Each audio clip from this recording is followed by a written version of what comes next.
Salut à tous, si vous ne savez pas à quoi acheter à vos parents, beaux-parents ou vos enfants pour la Noël, nous on vous propose des idées, de nouveaux objets qui pourront vous simplifier la vie quotidienne et qui sont des objets inventés par des Bordelais. Et oui, à Bordeaux, nous avons plein d'inventeurs.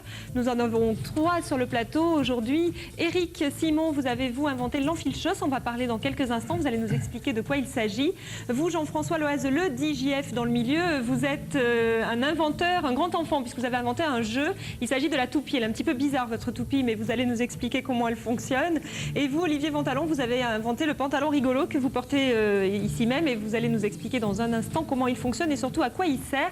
Et enfin, vous, Stéphane Beauchat, vous concentrez toutes les idées des génies bordelais au sein de votre association Transtech Aquitaine. Alors pour commencer, parlons de ce fameux pantalon à velcro. Enfin, c'est pas vraiment des velcro, c'est plutôt des poignées rigolotes. C'est un pantalon à poignée en fait. Un pantalon à poignée, c'est son nom? C'est son nom d'origine. Son nom de jeune fille, ouais, si vous voulez. Bon, enfin, donc je préfère me lever pour bien démontrer. C'est un pantalon. Restez peut-être face aux caméras, si vous je voulez. fais le tour, oui, c'est pour démontrer. C'est le pantalon du XXIe siècle et du 3e millénaire. En fait, vous avez les poignées latérales qui servent au passage piéton et anti-chute, c'est-à-dire que les enfants... Alors justement, le but c'est ce sont des enfants qui s'accrochent à ce pantalon. Voilà, tout à fait. Si vous voulez, on va peut-être faire venir un enfant sur le plateau tout de suite pour que vous nous montriez, puis après vous allez expliquer comment vous l'avez fabriqué. Alors on va peut-être appeler Lilian, s'il veut bien nous rejoindre. Il est tout timide, Lilian, alors il va se cacher. Alors Lilian, tiens, viens me voir, t'es fatigué? Alors, tu vas t'accrocher à la poignée du monsieur. Et en même temps, il va nous expliquer comment ça fonctionne, d'accord? Il est fatigué, c'est l'heure de la sieste. Allez, on va faire un petit tour. Voilà, le but c'est de ne pas avoir à tenir la main des enfants, c'est ça? Voilà, c'est cela, oui. C'est pour que l'enfant, en fait, viens avec moi, Lilian, on va faire un petit tour juste comme tout à l'heure.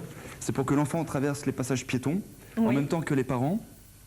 Et pour les enfants qui ne peuvent pas tenir la poignée, donc je pense à ceux qui sont handicapés, ils peuvent glisser, tiens Lilian, fais voir, ils peuvent glisser leur avant-bras dans la poignée, tout en traversant et se tenant comme il est là, en fait. D'accord. Voilà. Donc c'est ce principe-là, uniquement pour faire traverser les enfants, non?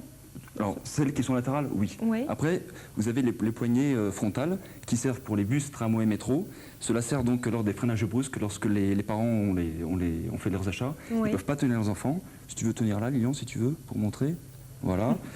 Les enfants peuvent se tenir face aux parents. Voilà, donc ça c'est dans le cas où on est dans le bus, où tout va toujours très bien, on est toujours comme ça, et puis le chauffeur freine au dernier moment. Et lorsqu'il y a des freinages brusques, l'enfant peut toujours se tenir en fait. Il peut toujours se tenir aux parents. D'accord. Parce que s'il y a aussi des colonnes, vous allez me dire, mais les colonnes, si elles sont prises par d'autres mains, et puis que les enfants n'arrivent pas à se tenir, ou alors ils peuvent tenir la colonne et la poignée de l'autre main, c'est tout à fait possible. Et puis derrière, vous avez les poignées... Tu peux lâcher les gants si tu veux. Je te remercie. Ouais, si tu veux. Merci Lilian. Tu veux rester avec nous? Non, c'est bon. Oui, il veut rester. Alors là, ici, tu vois, petit Lilian, là, ici, tu as les poignées pour les porte-bagages, pour vélo et mobilette. C'est-à-dire que l'enfant... Je ne sais pas si on le voit bien à la caméra, tournez-vous un petit peu. C'est-à-dire, je ne comprends pas bien ça. Il est fatigué. C'est-à-dire qu'en fait, lorsque le père ou la mère prend sa bicyclette ou sa mobilette, l'enfant se tient derrière et il peut se tenir, notamment grâce à ces petites poignées derrière. D'accord. Voilà, tout simplement. Merci Lilian. On te fait un bisou? Fais un bisou? Voilà. Merci Lilian. Alors, vous avez créé ce pantalon à quelle occasion?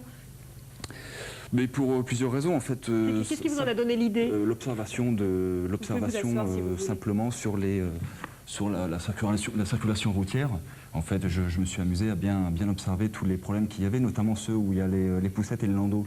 Vous avez les enfants qui sont toujours devant les parents, et pour traverser les passages piétons, s'il y en a un qui freine brusquement, c'est l'enfant qui prend en premier, quoi. Alors que là, vous avez les enfants qui sont au même niveau que les parents, et traversent tous ensemble. C'est différent.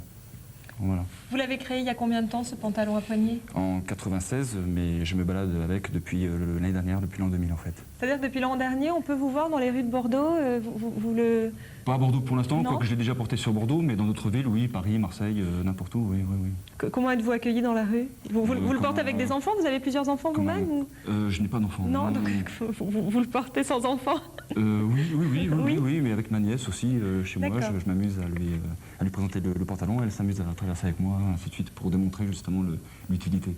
Et donc vous me dites que vous l'avez déjà essayé dans plusieurs villes. Quelles sont les réactions des passants? Je passe pour un extraterrestre en fait. C'est vrai oui, au départ. Après les jours. C'est vrai que les poignets, ça fait un petit peu, comme vous le disiez, 3e millénaire. Oui, voilà. C'est-à-dire que c'est le pantalon du 3e millénaire et du 21e siècle, dans le sens où les poignets sont très...